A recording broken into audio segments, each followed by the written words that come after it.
Okay, welcome everyone to our episode number one of Voting with Your Life for Eurodesk.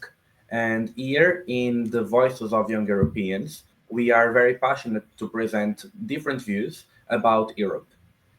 In this kind of mini series that we're going to do, our goal is to show that in different parts of Europe, both the European Union and not only, the right to move freely or at least possibly is very important because in some circumstances, people are not able to be themselves or to pursue a life of happiness in their own country, in their own context, given the political circumstances and the economic circumstances, and given sometimes the work that they do.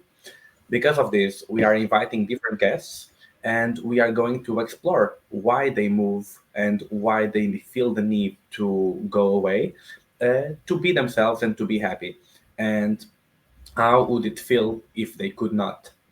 So now I will pass the microphone to Ike so she can start introducing our guest, our first guest, and then we will see how it goes. Ike? So, Yauhen, you're our first guest. Thank you so much again for joining us today on our first episode. We would like to get to know first who you are and how you would describe yourself as a person. Okay, thank you for inviting me. That's a huge honor because it always makes me happy when people are interested in my backstory and in the backstory of people like me. I am Belarusian, so I was born in the Republic of Belarus, and I lived the majority of my life there. So far, at least. No, maybe at some point it will be lesser half of my life, but still. And I moved to Lithuania in 2020 after the presidential elections because I was partaking in the protests against, like, to put it broadly, against the machinations that were done by the Alexandre Lukashenko's regime, and also post factum, I protested against the police brutality, which there was plenty of, and unheard amounts for Belarus. So that's why I'm here. So I am still relatively active in the media, in the Belarusian media, and in the Belarusian communities abroad, specifically in Vilnius in Lithuania. But yeah, I guess my main identity would be a Belarusian political refugee. I have the official status of a refugee in Lithuania. So that's basically my legal name. I'm a refugee. Can you tell us a bit more and go a bit more into detail why and how you left Belarus? Well, that was a very sudden thing. I remember when you first reached out to me, you had you had already laid out some questions, and the first one was, why did you decide to do that? How did it happen? And the short story, because there is a lot to say, but the shortened story would be the fact that both me and my mother both of us were quite active during the season before the elections. Yeah, so like in spring of 2020 and the summer, because the election day was on the 9th of August that year. So, but that's not when it all began. That's kind of when all of Europe learned about Belarus again and what was happening there. But the actual political activity started much earlier than that, of course. So it didn't really come out of the blue for most people in Belarus. And my mother is a much bigger activist than me, actually, so I have a lot of room to grow in that regard. She was part of some teams who were mostly spreading information about some oppositional candidates, and she was just organizing some chats for activists. She was helping with she was helping with organizing the surveillance of the elections, well, from the civic society, yeah, not from the government side, but from the people who wanted to observe the elections, because in In countries where there is less democratic freedom, it's much more important. I just want to get sidetracked a little bit here, because last year I participated in a program that allowed people to come and observe the European Parliament elections in Sweden in June, and that was such a drastically different experience because it was so calm and relaxing, and everybody was happy to see you. Whereas in Belarus, and well, by extension, Russia and other countries where there are a lot of problems with democracy, it's just uh, a little bit of a battlefield. And like the first advice you get is never accept tea or coffee from the election committees, because they are probably going to try and give you some laxatives to eliminate you. And I'm not even joking. So that's basically was the message that we got most of the time. So so my mother was and still is a huge activist, and of course we have a lot of values shared with her.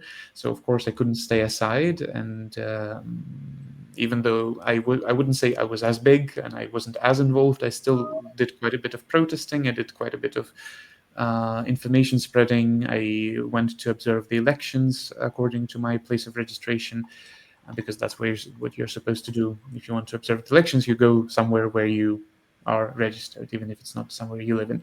So that's what was happening, and those were the biggest protests in the history of independent Belarus, of modern Belarus, and unfortunately, at some point, it happened quite quickly. So that was like October already, and even in the middle of October 2020, I never imagined leaving the country. I never imagined that I would have to move somewhere else, and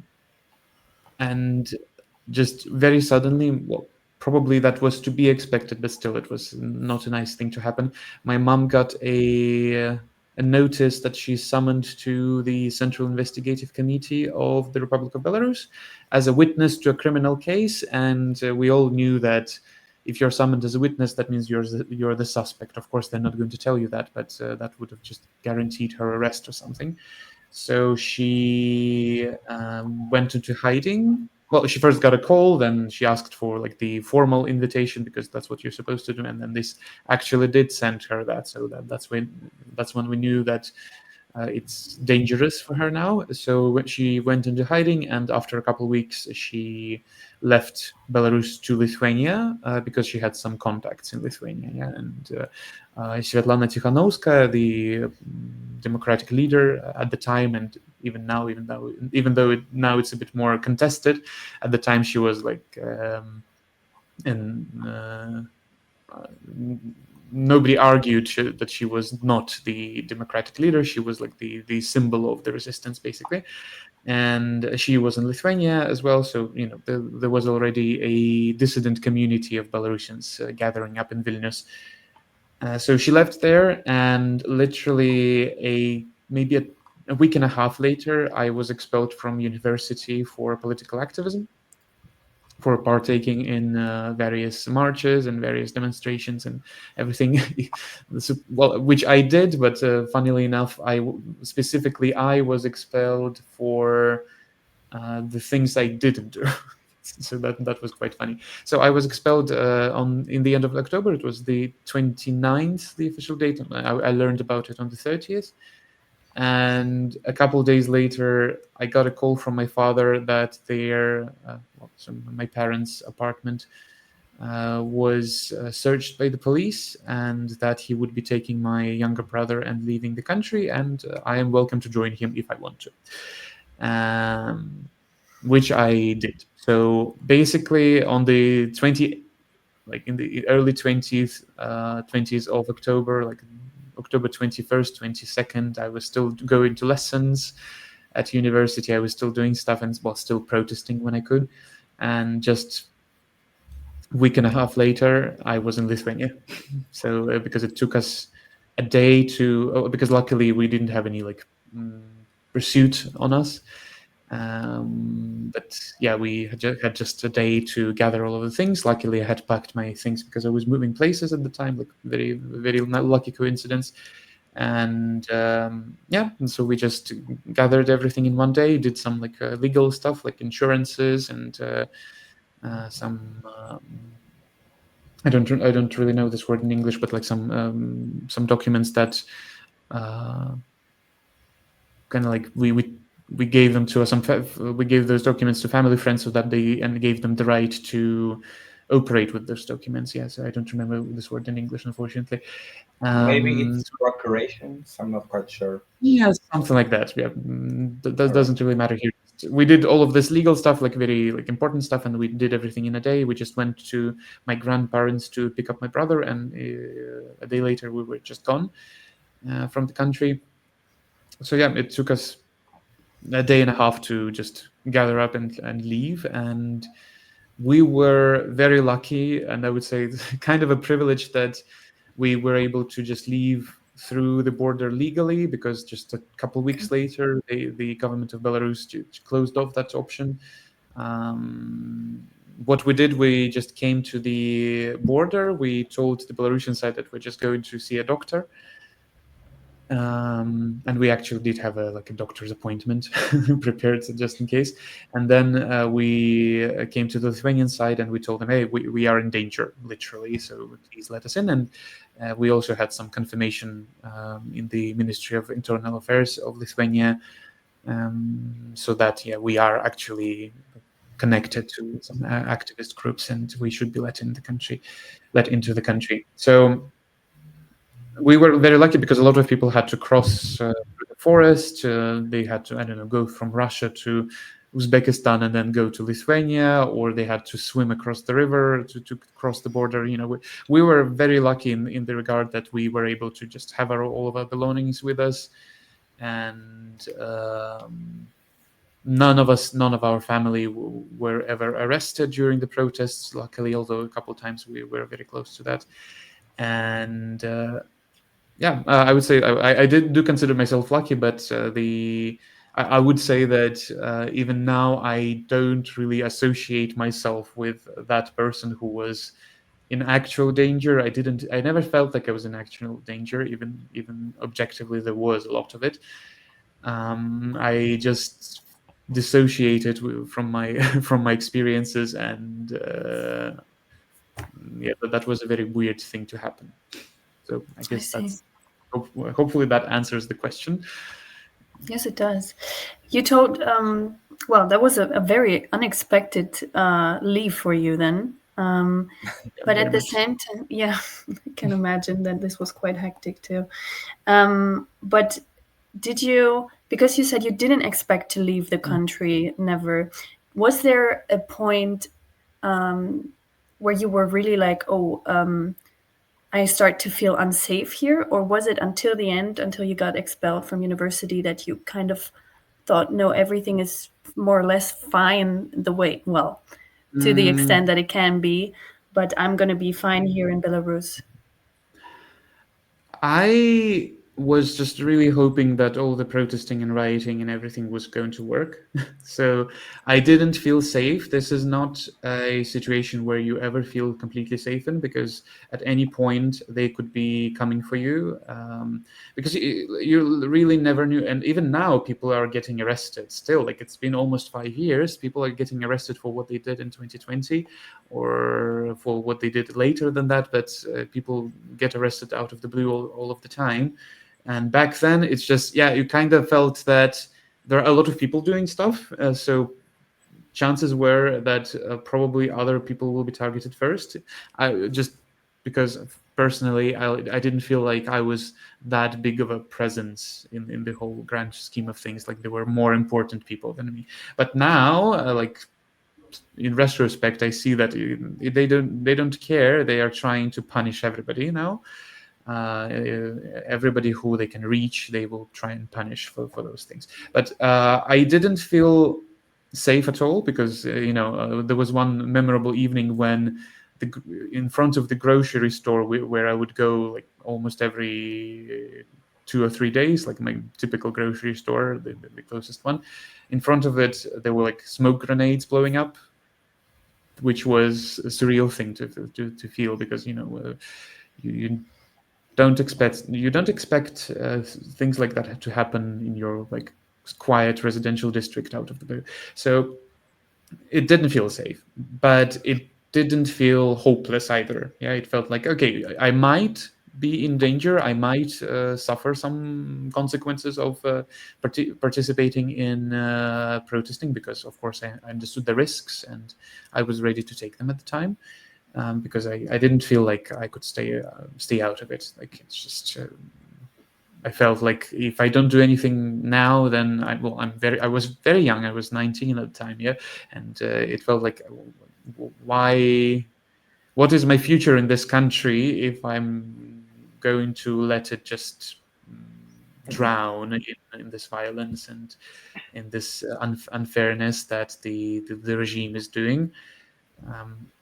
Yeah, but until I was expelled, until my mother had to leave very urgently, until I felt that, oh my God, they might be coming to me in the next few minutes, I just realized that, yeah, okay, I may stay and I may throw away my life basically into for the cause, but should I really? And is it worth it? And I felt like, yeah, that was a tough choice. Like I didn't want to think about it, but when I was presented with a choice, I was like, okay, this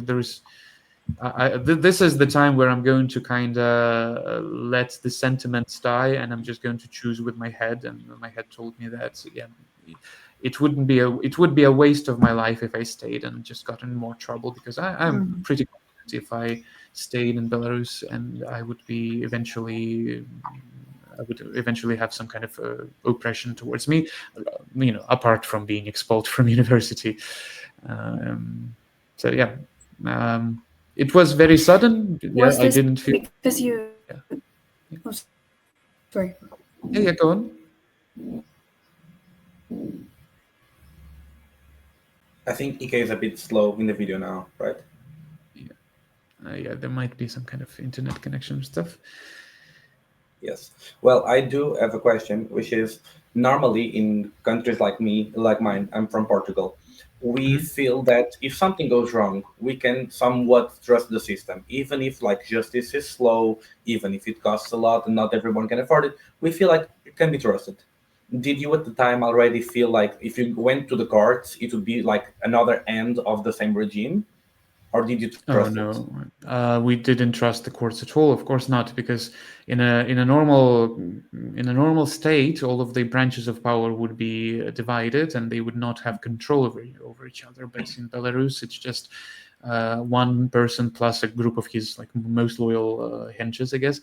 Um, they were in Okay. control of everything, so there was no way for us to because the courts were the ones that were oppressing people as well. The courts were the ones who were giving them huge sentences for nothing, for I don't know, for taking out the trash. Some people, yeah, that's what it happened. Well, nowadays it doesn't happen as much, but in the beginning, that happened a lot when people were just randomly arrested out of nowhere because they were in the wrong place at the wrong time, and then they were just beaten up and sentenced to some time in prison. Like, of course, uh, usually random people wouldn't be sentenced to 2 or 3 years in prison, but still they would be sentenced for like 15 days, for a month, for just being unlucky. And I remember this very vivid thought at the time that I had is that when I walk home in the evening, I'm not afraid of any thugs or anything. I'm not afraid of being robbed in the dark alley. I'm afraid of being randomly arrested by the police for no reason. That was the atmosphere at the time. Like, people did not trust any government. Well, I mean, I don't want to generalize and say like everybody felt this way. Of course, there were a lot of people who supported the government. So there always are people like that. But most people I knew, they wouldn't trust any governmental institution ever, because they had just proven themselves to be dangerous. That, like, it is a very scary state of things when you realize that your own government is your biggest enemy at the time. For us, I think it's something that shows up in the movies, like Hunger Games and stuff like that. And then Mm-hmm. for some people, it's the reality. Ige, are you back? I'm back. Sorry. Okay, so if you want to jump in, feel free. Um, but I I'm wanted gonna to. I'm gonna follow the conversation for a second. Mhm. All right. My follow up now is, so if you cannot trust the government, who did you think you could trust? So you had your family. I feel like that is a solid base that you have. But who else did you trust? And if you, for example, if you couldn't leave as soon as you did or as fast as you could, imagine you were arrested for some months and then you were released back. How do you think you could go about it? Well, there were quite a few friends I had, and all of them were in support of the protests, and all of them were participating. Well, if not participating, then at least doing something to support. So you could always come to somebody and say, "Hey, I need help." And there were a lot of NGOs, a lot of initiatives that helped people, and some of them were created during the protests that were trying to help those who were repressed by the regime. There were even for me, like in my personal experience, not only for the people in the country, but also for people who had to leave, because we still had to get quite a bit of support. And um, when we left basically only because like we had some connections with an organization in Vilnius that helped people to leave the country safely as much as possible, well, as safely as possible, to kind of get used to living in Lithuania, like get some accommodation for the first few weeks, maybe get some food, get get all of the proper documentation, because that's like a whole other story. All of those things were present both in and out of Belarus, and you could, I don't know, you if you had for me personally, because I know that's not the case for everybody, but for me, in my social circles, nobody was supporting Lukashenko and his regime. And this way, it was very easy for me to find help and support. Like when I got a call from my dad, who said, "Hey, this is what happened. So tomorrow I will be leaving, and you can join me if you want to." Of course, I decided to leave because I was staying at my grandmother's apartment, and I was like, okay, I cannot stay here just in case. What if they come for me? You never know. What if they try to look for me here? And I just stayed at a random friend's house, or like my mom as well. She went into hiding, and she was staying in her friends' houses for a week and a half or something like that.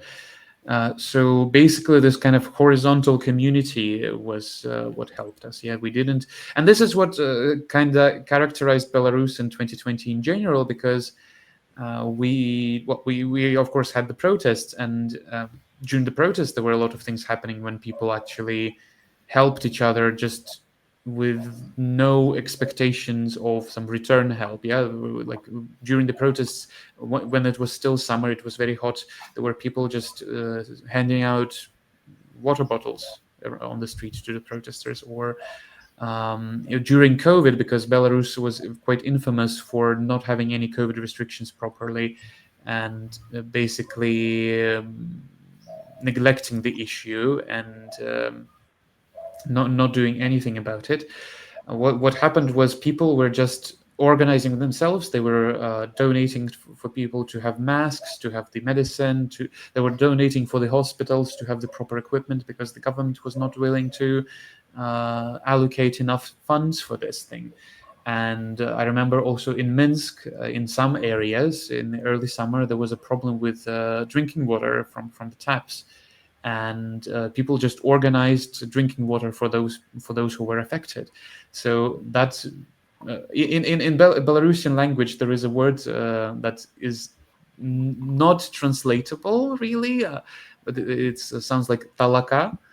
And I would say that the closest translation to it in English would be crowdfunding, but Mhm. it's more of a community effort, as in something horrible happens and we all come together as a community to just even if it doesn't happen to us personally, it happens to somebody like from the other end of the village, we still come all together to, like, their house was burned down, we all come together and build the house up again. Yes, so that's kind of what the vibe was of 2020. So I would say that, even now there is a huge Belarusian community in Vilnius. There are around 55,000 Belarusian citizens in Lithuania. Majority of them are in Vilnius, and even now I know for sure that I can just reach out into my social media, and I'm not like the biggest media personality ever, and it's not like I'm the most famous, but I know that I can reach out with some request or like asking for advice or something like that to just to my Instagram or some other communities, and I know that I will find help for that. So that's what really made me believe in that in the fact that everything is possible and we might be able to win in this fight against the regime, because we were so united at the time. And yeah, sadly now I wouldn't say that the unity feels as strong as before, and there are some issues, especially abroad. But at the time, I really felt the support of just everybody around myself, not just friends and family, but just random strangers.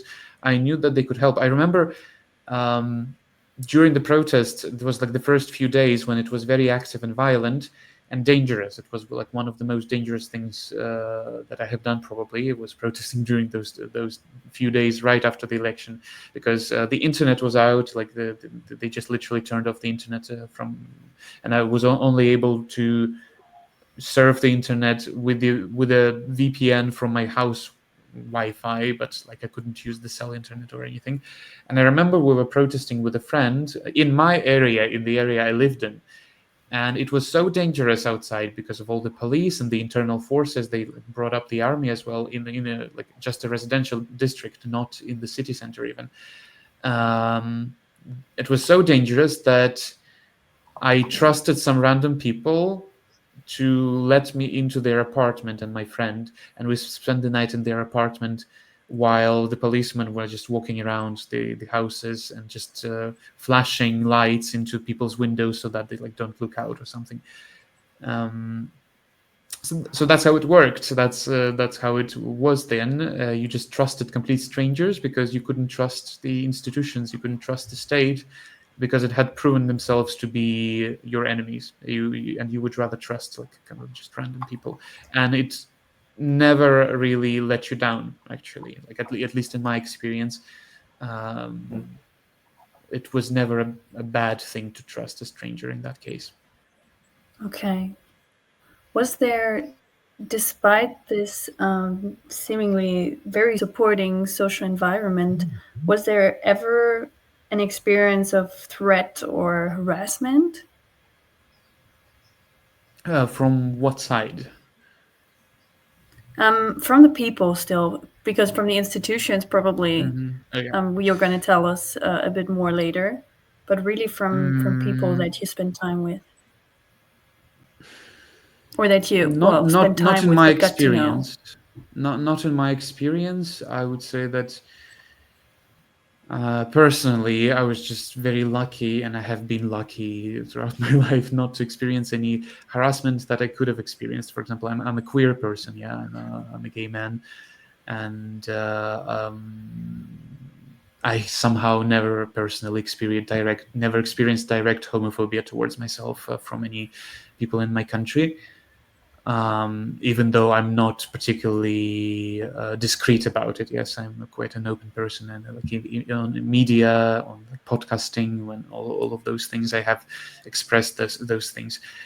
Somehow, like nobody ever said anything about it to myself, but I know that there have been issues with like general values misaligning, and I think it became more obvious after the active phase of the protests kind of dwindled down, because of course, when you were all united like by the same goal of overthrowing the regime, of course you're not going to think about what are your thoughts on like gay rights, or are Belarusians actually racist? And like it turns out that a lot of them are, and that was not a nice thing to discover. And I would say yes, that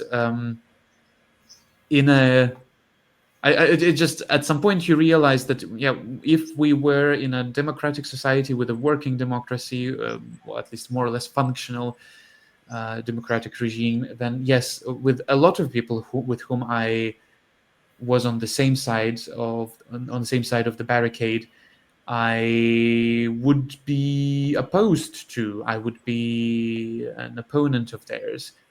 But at the time, we could just kind of close our eyes on it. We could just ignore it for a time, because we were like, okay, yes, we might have different views on things, and different views on very important things, but still, at the like in this specific moment, we need to just come together and like, no, we have a common enemy.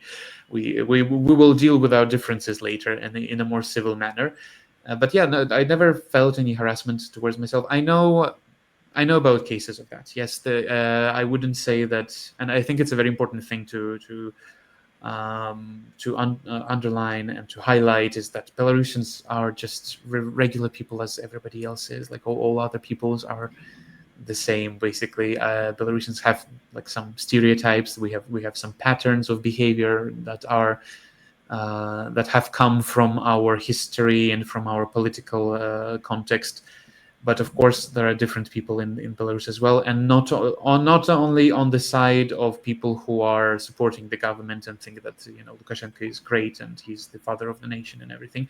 Of course, the people who are dissidents, people who oppose the country, not the country, sorry, the government, people who are fighting for the freedoms and for the rights and everything.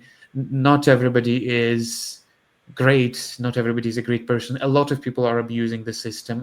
There were so many scandals in the dissident circles. There were so many cases of harassment as well reported in places which you would expect to be way more progressive and liberal. But turns out that no, there are shitty people there as well. Yeah, I hope I can swear here. If not, then please Of leave course, it out. feel free. So, as an example, I remember there was around a year and a half ago, maybe slightly less than that, but yeah, I would say a year and a half ago, there was a huge scandal of. There was a huge scandal in EHU, a European Humanities University. I don't know if you've heard about it, but it's basically a Belarusian university based in Vilnius, which had to move from Belarus 20 years ago because they lost their university license because they were too liberal.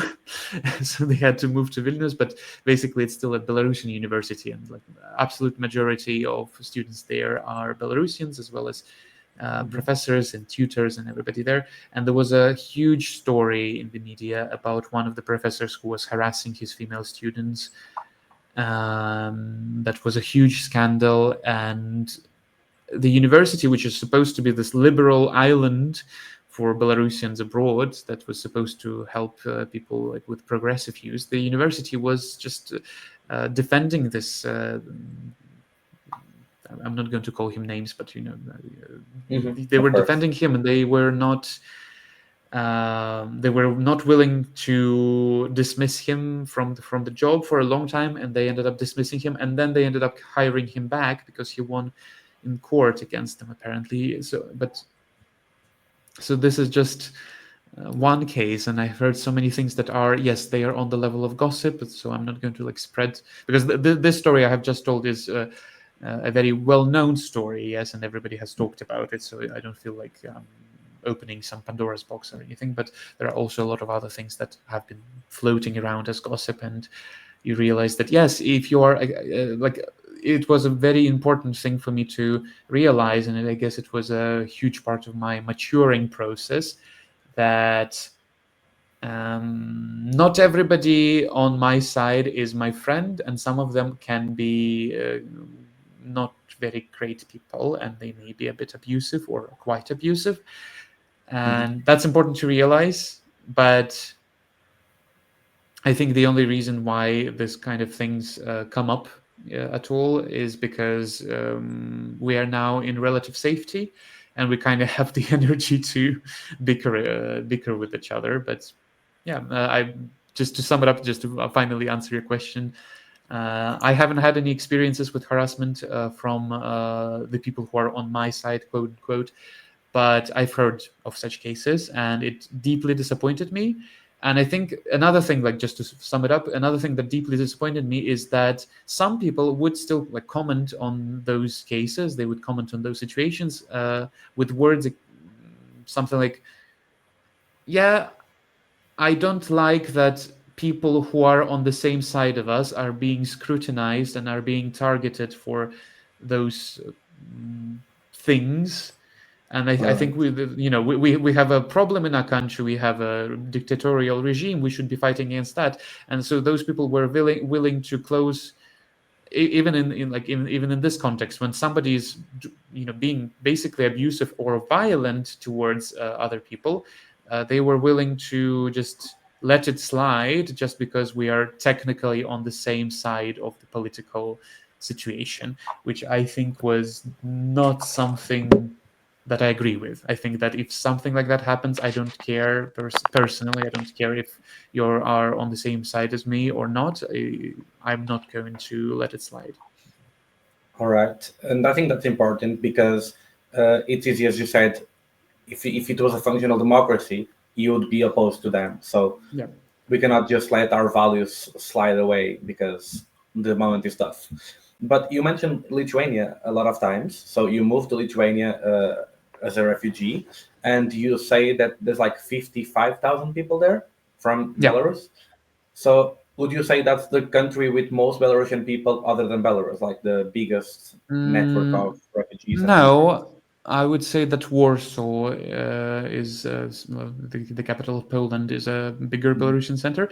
However, surprisingly, I would say that from my experience, from what I've been told by people who live in Poland, um, politically and culturally, Vilnius has more activity than All right. other Belarusian migration centers, because there are a lot of there are several cultural hubs, there are several organizations that set up events in Vilnius. It feels like, well, maybe that's my perspective just because I live here, but I have been to Warsaw several times. I have been to other Polish cities where there are a lot of Belarusians. I know that there are some communities and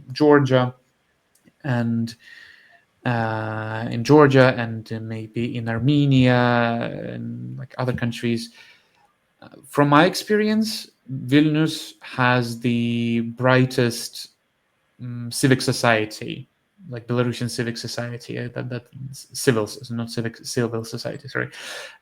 Because as far as I know, in Poland, in Warsaw, for instance, there are a few Belarusian places. Yeah, there is but most of them are like bars, All cafes, right. coffee shops. There are, of course, some cultural places, like there is a cultural hub, there is a youth hub, there are some other organizations that is also present there. It's just for a city with this many Belarusian people, I would expect more, and it feels like there is more in Vilnius.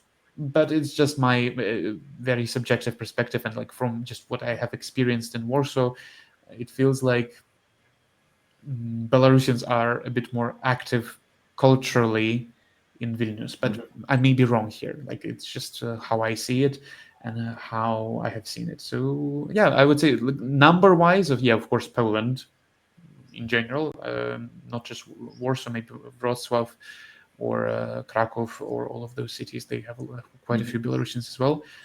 But activity-wise, I definitely would choose Vilnius in that regard. I feel like the Belarusian community here is just very quite tight knit, and I would say that there are more people here who came to Lithuania because of political situation specifically, and because they were in danger, and because they wanted to be politically active and culturally active. If you compare it with some other countries, a lot of people from Belarus who go there, yes, they might be pro-democracy on paper, but a lot of them are legally and spiritually are economic migrants, because of course it's not as easy to make money in Belarus anymore for Of various reasons, course. because of sanctions and everything. So I would say that in Warsaw a lot of people are actually just people who left the country because they wanted to earn more money. So All right. That's You mentioned Warsaw, you mentioned Warsaw, and you mentioned Krakow. Wrocław But and Krakow. Yeah. yeah, but you didn't mention the like Białowieża, Białystok, Rajnówka. So like those are little towns or cities that I Mhm. visited, and they had a strong Belarusian influence. I don't know how many people in absolute terms, but Mhm. they had Belarusian schools or Belarusian culture style schools. Is that not a strong Mhm. hub as well, or? The funny thing is, yes, that I of course know that in Białystok and all of the I don't remember. I think it's Podlasha or something. I don't remember the exact name of that region. Białowieża. Um, I don't know Polish or Belarusian, so. yeah, yeah. Well, in any case, in those areas, yes, there is a strong Belarusian diaspora. But those are people who have always lived there, and they're not immigrants. They just have always lived there, and that's kind of a local culture. And of course, I'm somewhat connected to it because I'm Belarusian, but I don't interact with them ever. Like majority of my Belarusian friends abroad, they are from Belarus. They never they had to leave the country at some point, and I'm not saying that their culture is somehow inferior. Of course not. It's just different, and I don't interact with it much. And I would love to, honestly, but it just haven't had the opportunity. And when I think about Belarusian culture abroad, I think more about because it's just my personal experience, and that's what I've had opportunities to interact with and participate in.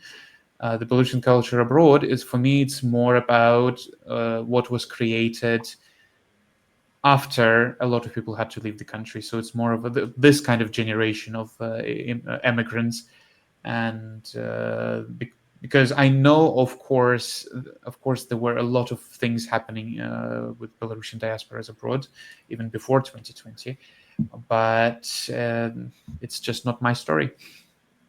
Mhm. Apart from the communities, from the Belarusian community around you, also, how were you received in Lithuania in general? Would you say it was welcoming, or rather, um, yeah, did you face Mhm. any difficulties? Uh, Lithuanians, especially in Vilnius, are very aware of what has been going on. At least they were very aware in 2020, 2021. After that, of course, the general attention shifted. But still, at least in my experience, I haven't met any judgment personally. Once again, I have, of course, seen a lot of comments on the internet that Belarusians should just go back to where they came from and deal with the regime and like do stuff like we were not good enough. We were not doing the revolution correctly.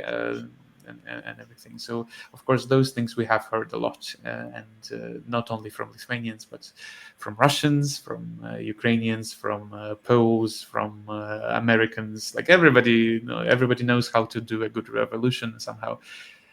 Well, that's just something that we have to deal with. That our revolution failed, and that's why we now have to hear and listen to people who know how to do it better. So that's what happens sometimes. But on average, personally, I have met only people who supported me and who were frightened, I would say, to hear my story. And I'm saying that as a person whose story is relatively mild. Like, I have heard so much stuff from my Belarusian acquaintances and friends. Like, I have had my friends, my personal friends have been arrested, and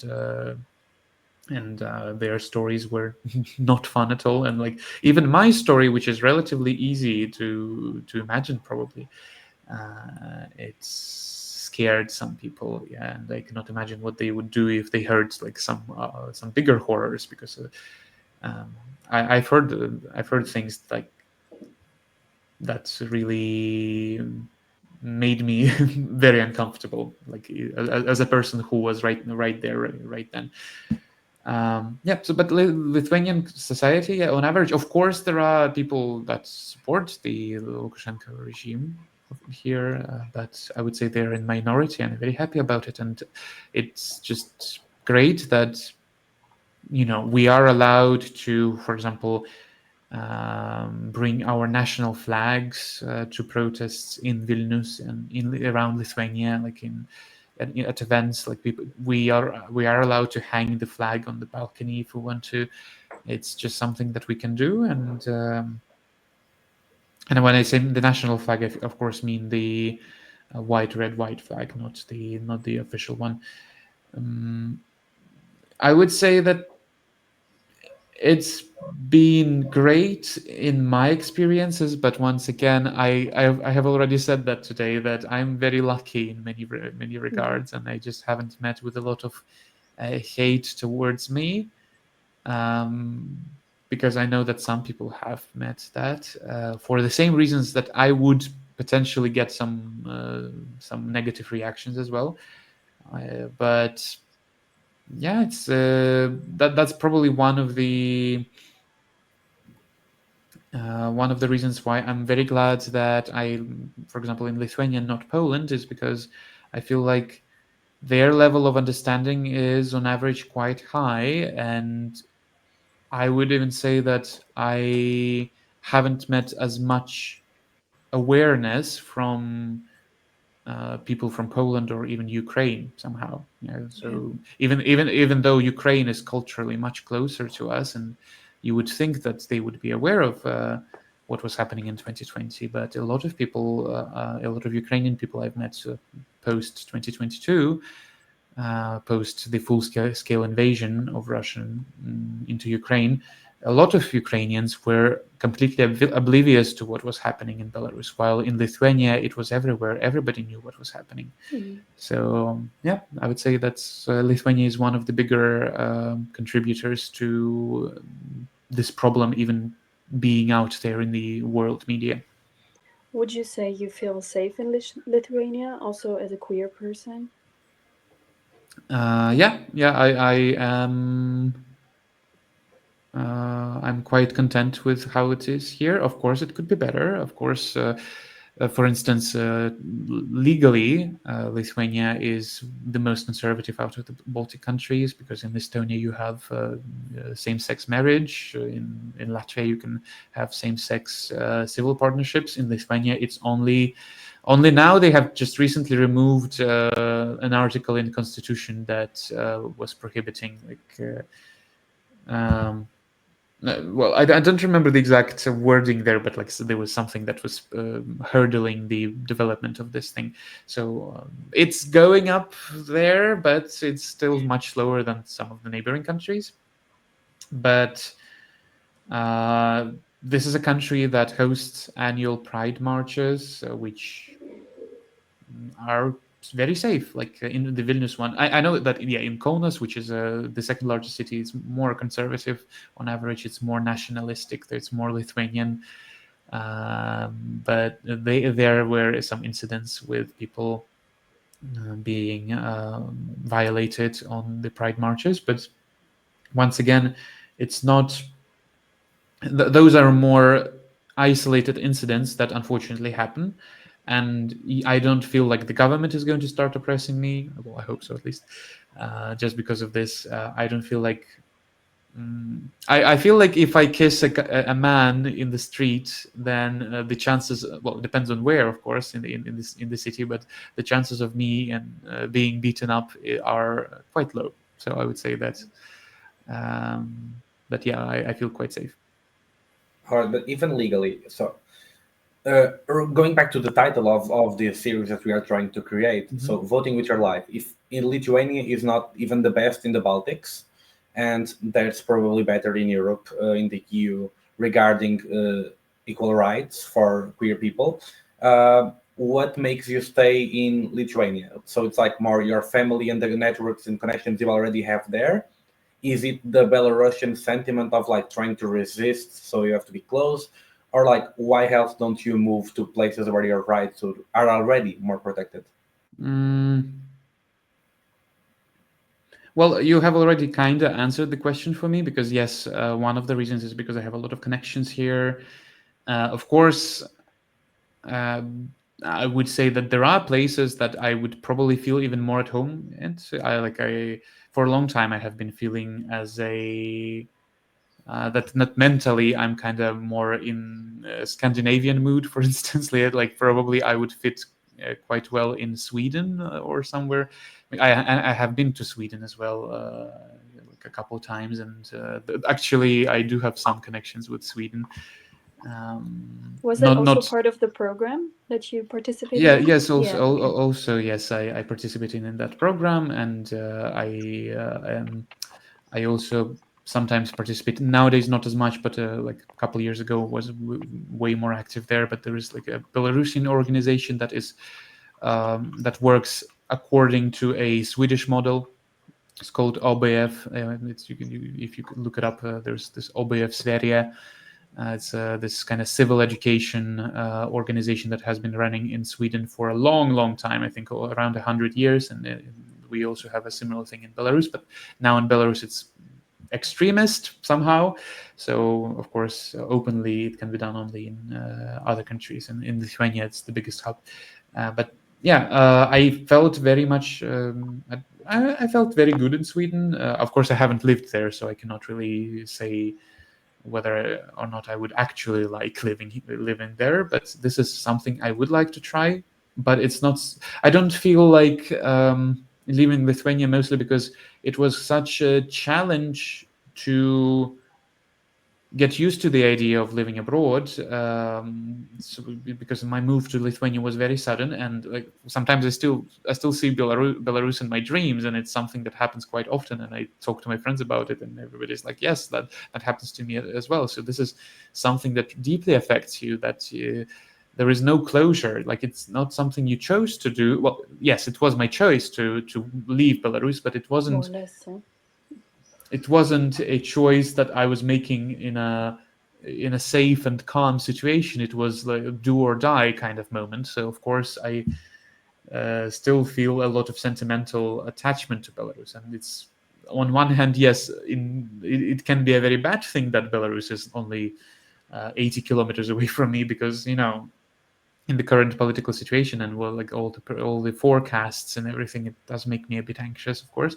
And probably that's the only reason I would even consider leaving Lithuania, because here, yes, there are a lot of challenges. It's a smaller country, so and that makes it more challenging to fit in, because you weren't born here. You were like, I'm quite lucky that there is a huge community of people who have the same background as me, or similar background, like people from Belarus who had to leave quite suddenly.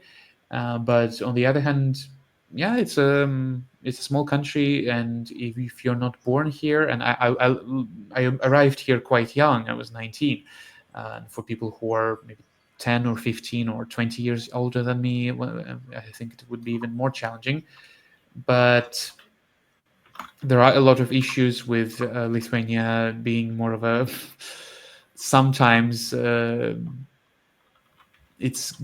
may be difficult to get somewhere if you don't have the connections, yeah, and to build all of the connections from the scratch. It can be quite difficult, yeah, and majority of work that I have done in Lithuania, and majority of my income comes mostly from my connections. Yes, and not that I feel like I don't have the skills to get that, but yes, it's like if I didn't have those connections, then it would be just a million times more challenging for me to live here, basically. So yeah, it's hard. It's hard to get into some Lithuanian things, because it even when I talk to like people from abroad who are not from Lithuania, like one of the things I almost always tell them, that if you go to a bar, majority of people will be in their company, like in the company of their friends and like family or whatever, like, but they will be with the people they know, and you're almost certainly not going to meet anybody at the bar. You're going to talk to the people you already know. So that's more of the default way of living here. And once again, I don't want to generalize, and I don't want to say that this is how it works for everybody, but this is the pattern that I have been seeing. Yes, and this is what has been happening a lot. So yes, I have been thinking about maybe I could try something a bit more ambitious and something that would be more about my skills and something that would be less about connections.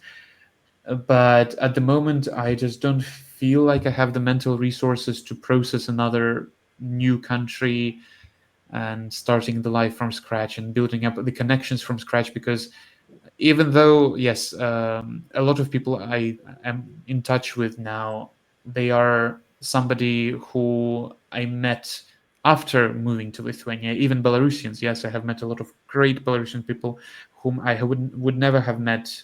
I would never meet them if If you I was stay. still in Belarus. Yes, so that wouldn't have happened ever.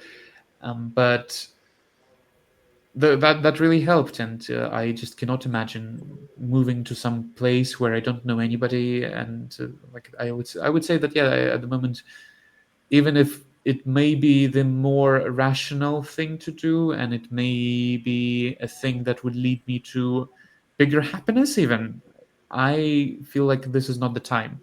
Like this is not the time for me to think about it, because I'm just not ready, and it was so demanding. Mm, and this is something I wouldn't admit for a long time before, like having therapy for a couple of years. This was actually such a demanding thing to happen, and still, like even when I talk to my therapist, sometimes he literally has to tell me again. He has to remind me like what an unfortunate position I am in. I am a Belarusian. I am a Belarusian speaker, which is a whole other story. I am a queer person. I'm an immigrant. I'm a refugee. I have had other things happening to me. I don't have a higher education still, for various reasons.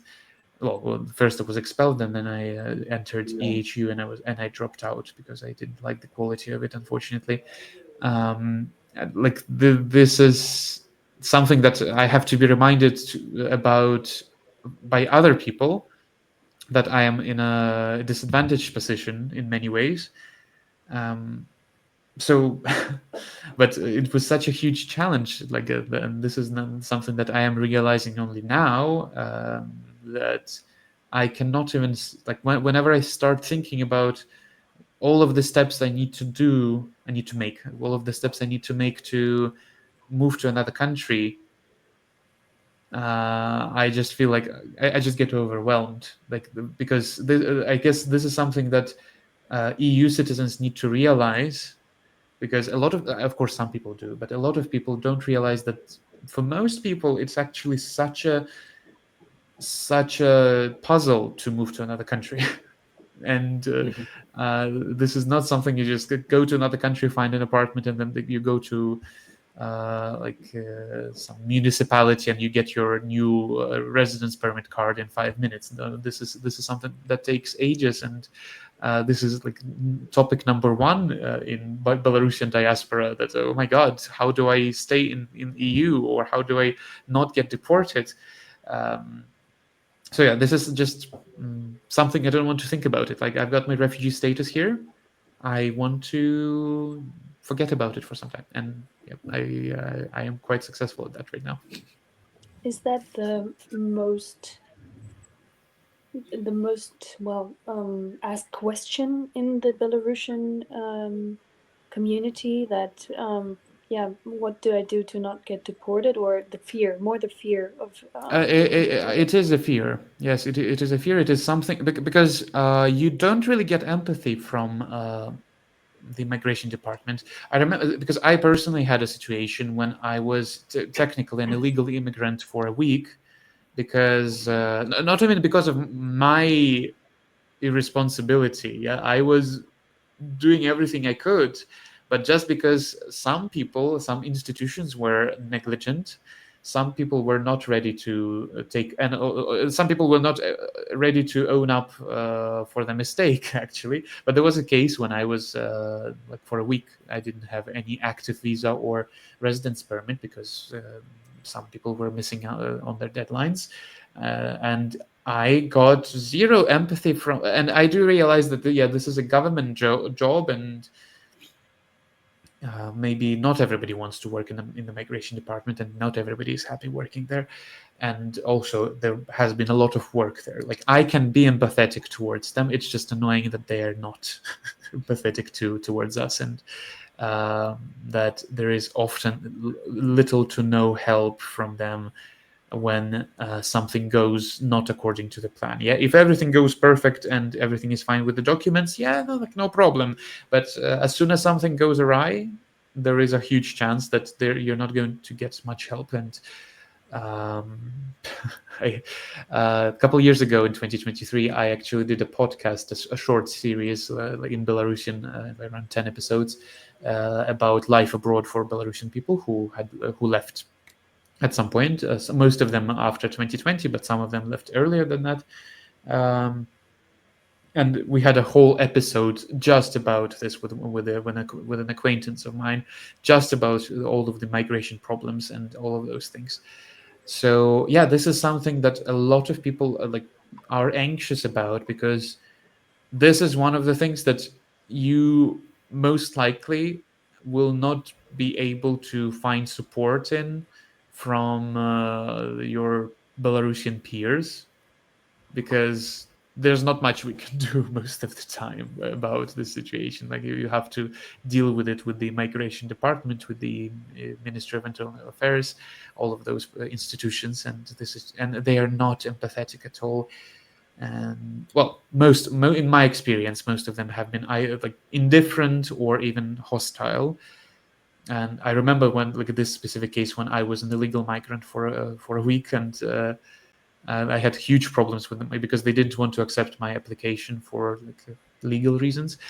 And I remember talking to this girl who was behind the desk, and she was like, "Okay, so if you don't figure it out, well, it's either an administrative fine, or maybe you will be deported." And she was saying it with such a lack of emotion. I was like, So lighthearted for such a terrible topic. Yeah. It was very lighthearted for her. It was a Tuesday for her. It was a life-altering moment for me. So that was, I guess that's something a lot of people are anxious about. Yes. But does it at least help that there's a discourse in the community, that you can exchange experiences and also sometimes let out just the frustration, basically? Mm-hmm. Yeah, it is something. Still, like, you still get advice from people. Maybe you don't get like support as in actions, but you can get advice in what you're supposed to do next about your situation. So that definitely helps. And in general, I think the community is still very active about those problems, and a lot of people don't just lay over and die. They still fight for their rights, and I think that's something that the situation in Belarus taught us, is that you can still fight, even if it looks hopeless. You can still try. Well, not literally. Don't. We shouldn't get violent, of course, towards any migration department employees. But at the very least, a very good example. There was a person who was so upset at the Ministry of Internal Affairs for processing refuge applications so slowly, and that was actually around the time when I applied, because I first lived in Lithuania with just residence permits. There were humanitarian residence permits, but they were only temporary. And then after this whole situation, when I was almost deported, basically, I had to apply for refugee because because I didn't want this thing repeating. So I wanted to get a permanent residence permit, which I did get in the end. But at the time, mostly because of the war in Ukraine and also the Iraqi refugee crisis that was instigated by the Belarusian regime, they were so busy that they were taking. They're supposed to process your application in half a year. For most people, it took like around a year or more to get the decision. And because of this, and they were doing it very slowly, that it was getting ridiculous. And like, what happened was like one person, one guy, just one person, he ended up protesting in front of the migration department every day for, I think, 3 or 4 months, or maybe less than that, but for a long time, and it ended up working actually, and they actually started doing everything more quickly. And funnily enough, I ended up getting my application processed in like 5 months, which was a very pleasant surprise finally after all this time. So I think that people are not indifferent towards that. It's you usually can find some help, at least in the form of advice.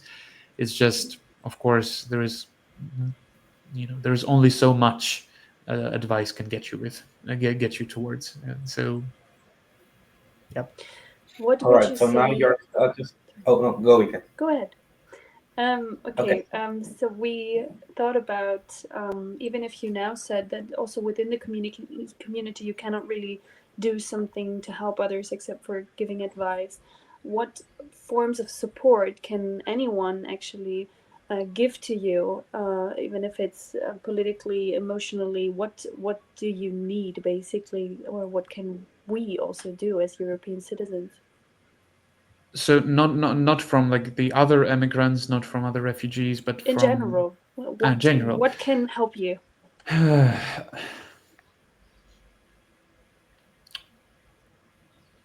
Yeah, I remember this question because that was in the letter you sent me initially, and that one is that one definitely kind of left me a bit dumbfounded, because it's in general a question that is difficult to answer for me personally as a person, because I have trouble asking for help sometimes. But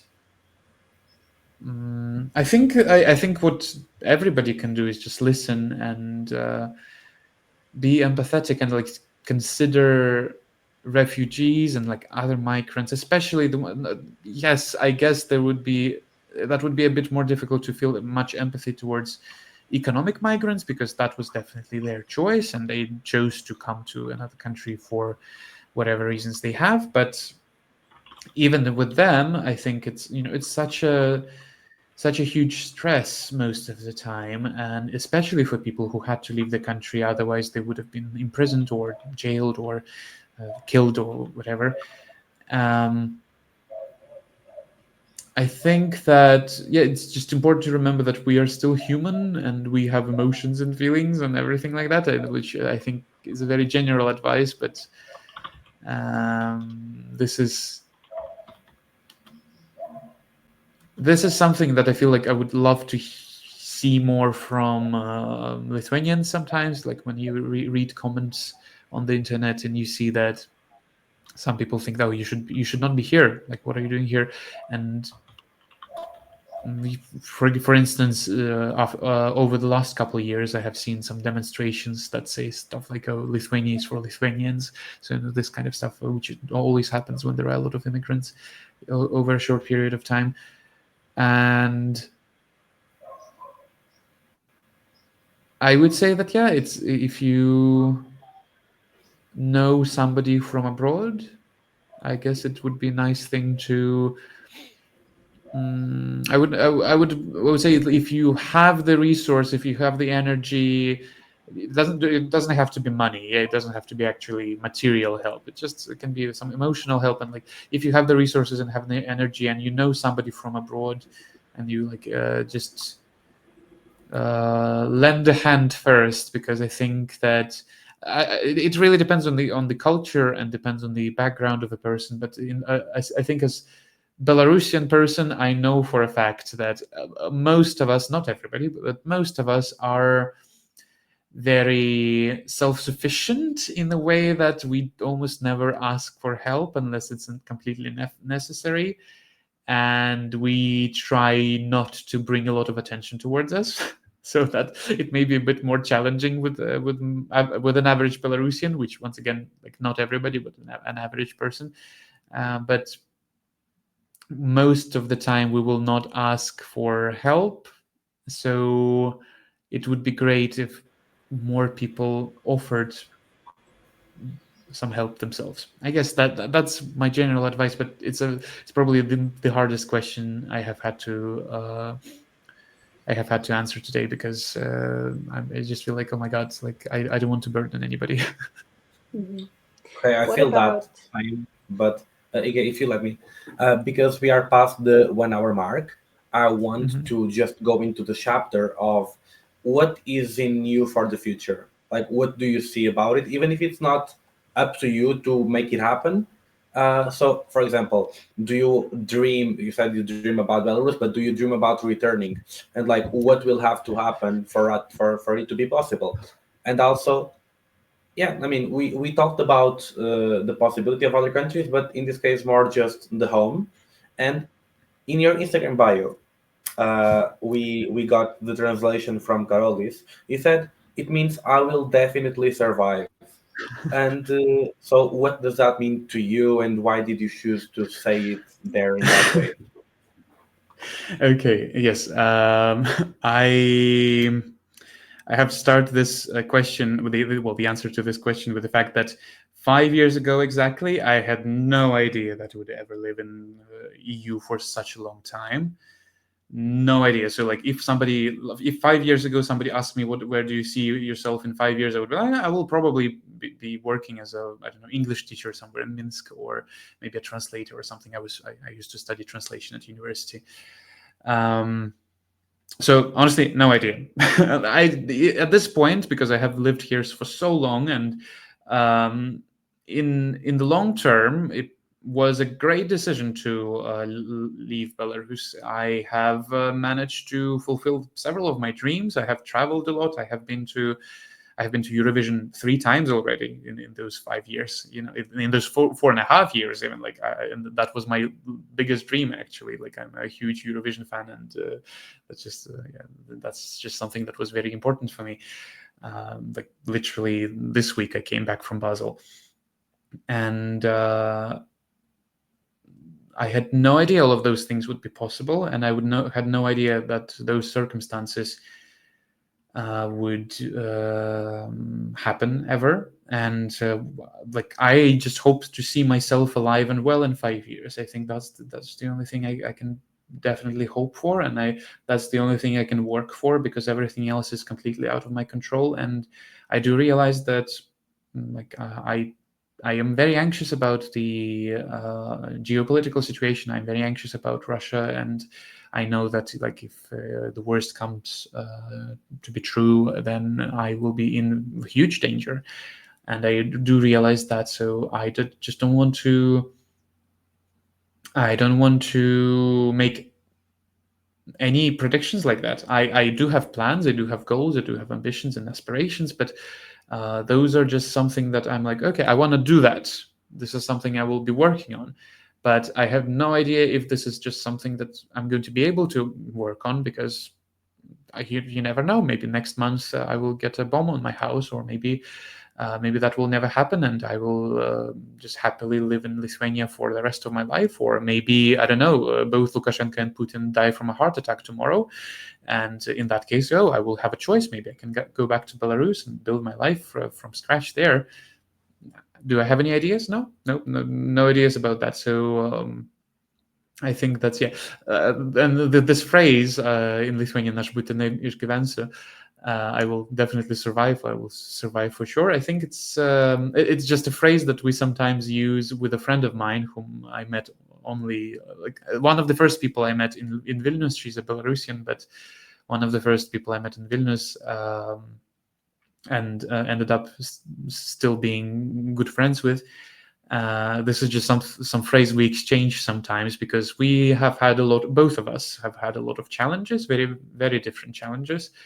And sometimes we just have to, like, remind each other about this. Like, I will definitely survive. But it's coming from a meme, because there is a meme in Russian with this kitten in the middle of the road, like a very kind of like a little kitten that has definitely seen a lot of things in its very short life so far.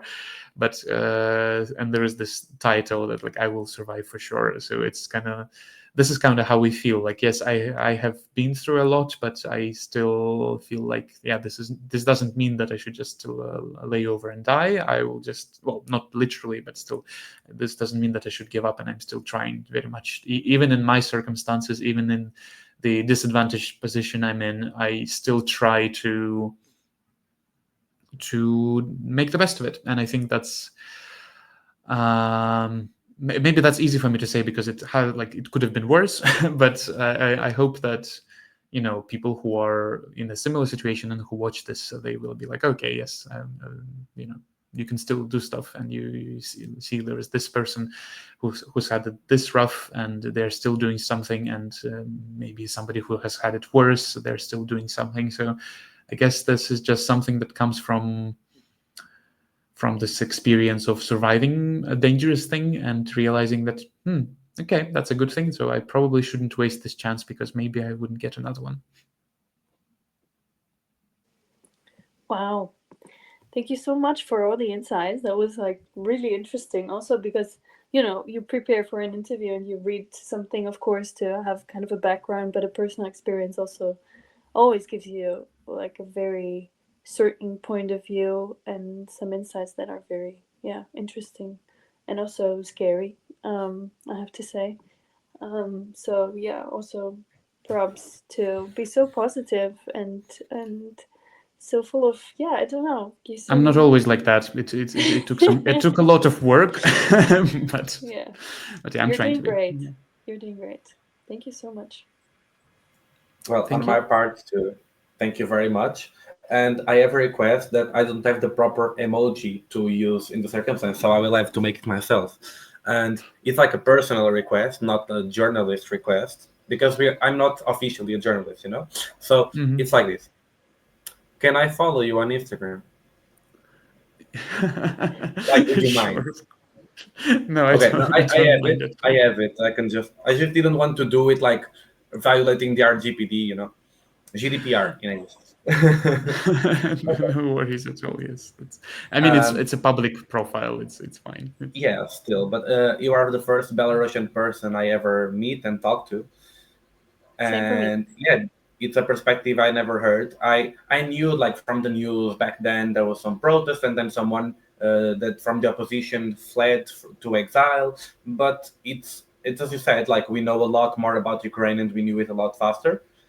Maybe Mm-hmm. it's I saw the movie about Euromaidan in Ukraine in Kiev Mm-hmm. like 1 month ago. So it's not that we are so updated, but after the full scale invasion, it got like that. So yeah, your perspectives were for me, and I believe for Ike, very unique, and especially because you are not originally from the EU. I think it's a great start and a great contribution that you gave us for the first episode of this series. Because if we are going to be exploring freedom of movement, then someone that doesn't have that much freedom and that add additional struggles to do so, to be in asylum in a refugee status, it's quite interesting, and it will set the tone to be like humble about the future, because we will have to be like, okay, we are all privileged that we are able to move and have even this thought, because millions of people are like, "Well, it's just the life I have." So thank you very much, and if you'd like to say some final words, I guess the floor is yours. Uh, I am very horrible at finishing stuff, to be honest. But yeah, thank you to everybody who has watched so far. It's been quite a long time that I have been talking mostly. And yeah, I would, if anybody wants to reach out and ask me more about those things, then sure. I don't know if you can just to Lexi and Rika, just you can leave my All profile right, yeah, in the yeah. description. So if somebody wants to learn more about it, you can always reach out to me somehow. Okay, we'll do that. Thank you very much again, and let's close this. Bling. I don't know what to